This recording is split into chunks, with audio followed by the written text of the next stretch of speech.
Hello YouTube, LJ Draco here. Yes, this is episode 14 of...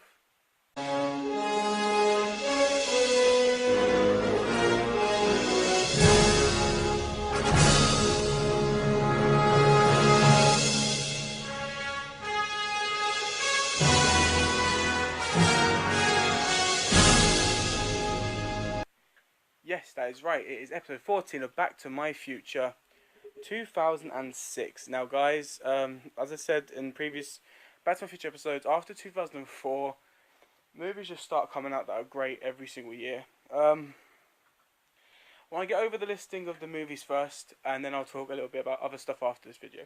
So let's start off with March 17th, we got V for Vendetta, which is a DC movie, which I don't think a lot of people remember. Starring Natalie Portman and Hugo Weaving. It's actually a really great movie. I do want to do a review on it sometime. But yeah, it's about a guy that's dressed up as Guy Fawkes, and he wants to show. I've been ages since I've seen the movie.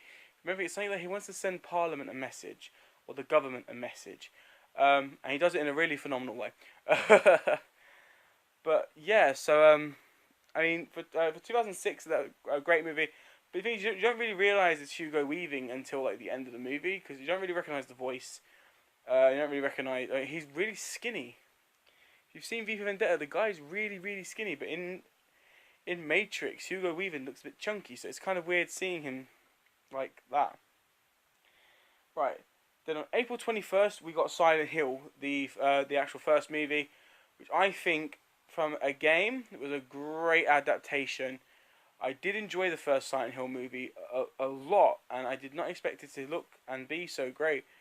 Probably one of my favourite horrors of all time. It definitely took the feeling of the game and put it straight into a movie, which is what I loved about it. So yeah, I mean that's all I can say about that one. Then on April 25th, we got Final Fantasy Advent Children, which is a great animated Japanese movie. The animation is brilliant. The story is great. I like how they involve Cloud, Sephiroth, Barret, Sid, Catsif, Red 7, Tifa, Yuffie. I like how they incorporate all these characters into this movie that's based on the PS1 game of Final Fantasy 7. If you haven't seen it, but if you're a Final Fantasy fan but you haven't seen it, go and check it out. It's much better than Final Fantasy Spirits Within shit. I hated that movie so much. That was not a Final Fantasy movie. It was absolute pants. So that's the three movies, but I thought I'd add a fourth on this time because I really want to talk about this movie because it was the first movie I'd ever watched to get me into a big franchise. And on November 17th, we got Casino Royale with Daniel Craig.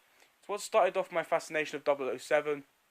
I now own, other than Spectre, I own every 007 movie, including the two spin-offs, the Casino Royale original comedy version and Never Say Never Again with Sean Connery. It was his final actual Bond movie.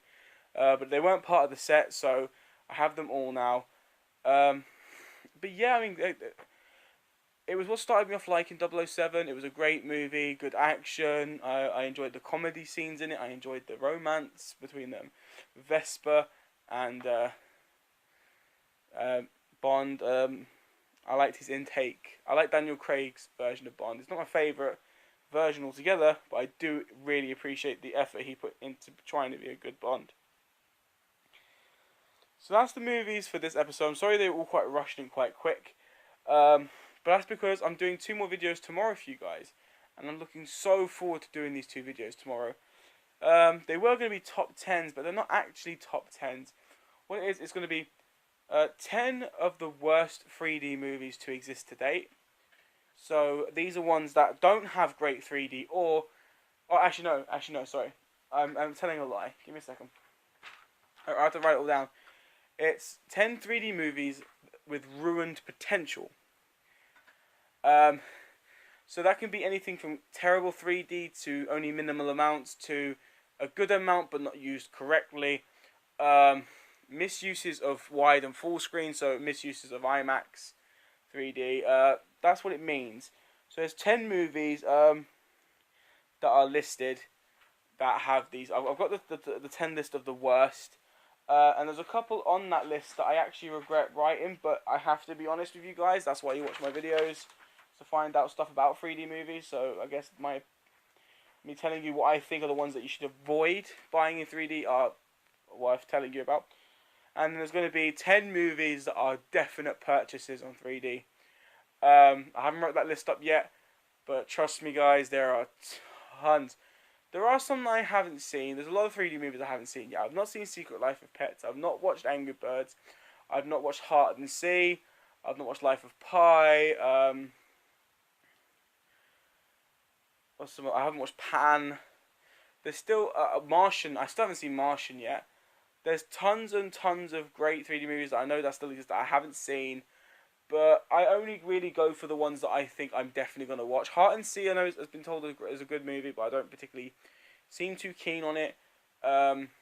Martian, I definitely want to watch at some point. There's quite a few films that I've been told are great on 3D, but I haven't really got around to watching them, just because I feel like they're not really ones that I might enjoy, so I don't really want to risk watching them. But yeah, there's a couple of choices in the 10 ruined potential ones that I feel quite down about writing, but they had to put them in. I'm hoping at some point they do an actual like a not like a re-release, but like I hope they can put more effort into them. Now, depending on if it turns up tomorrow, I told you guys I don't know what video it was, a couple of videos back, that there might be a surprise unboxing either this Saturday or this Monday coming. It's not a movie that a lot of people know are coming out. It's not really a big budget because there's not really that many movies coming out this month. So I've still got a code in 3D, which sucks. But after the whole Ghostbusters and BFG and Star Trek fiasco, I don't think there's anything else really to come out this month. I got my Suicide Squad, which I'm totally happy about. Sorry, but there's a lot of movies that are coming out in the future. I'm planning on getting, and you guys will know when they turn up. But this one is not a 3D film. It's a standard Blu-ray, but I'm actually looking forward to owning it. The sleeve artwork is freaking amazing. I'm hoping the disc art is beautiful. I'm hoping the conversion from DVD or VHS to Blu-ray is beautiful. Just because I'm a massive fan of these kinds of movies, and I'm hoping that they do it well. If they do this one well, I'm hoping they'll do the second one even better in the future. But anyway, guys, that is the end of this video, and I really hope you do enjoy these Back to My Futures. We are coming up to an end soon of them, which kind of makes me sad, because even though this series doesn't get a lot of views, I'll let you guys know a little secret. I don't actually record these Back to My Future videos for the views. I know a lot of people think, oh, well, then why are you recording them, blah, blah, blah. I guess you're just lying, and you obviously want the views, otherwise you wouldn't record them. No. I'm recording them for myself, I think 80%, because I enjoy going back over every year that I've been alive, and all these movies that I've seen throughout my life, and going over them, and being able to, I don't watch my videos. I hate watching my own videos because it makes me annoyed. But Back to My Future, I kind of sometimes watch a couple of days down the line after I've recorded an episode, just because I like re-watching and re-seeing all the movies that I grew up with as a child, just ticking every box and that, and it makes me feel happy. So the only reason I record these Back to My Future episodes is mostly for the channel anyway, but 80% of the reason I record it is just for myself to go over again. I know that sounds really vain, but I enjoy making these videos. I enjoy talking about the movies that I grew up with and stuff like that. It makes me feel happy. So yeah. But 2006 was a great year. There's obviously better years coming up ahead. That is the end of this video. If you enjoyed this video and previous videos, please show your support by clicking that subscribe button down below. And don't forget to strike the like for future videos. And I will see you guys next time.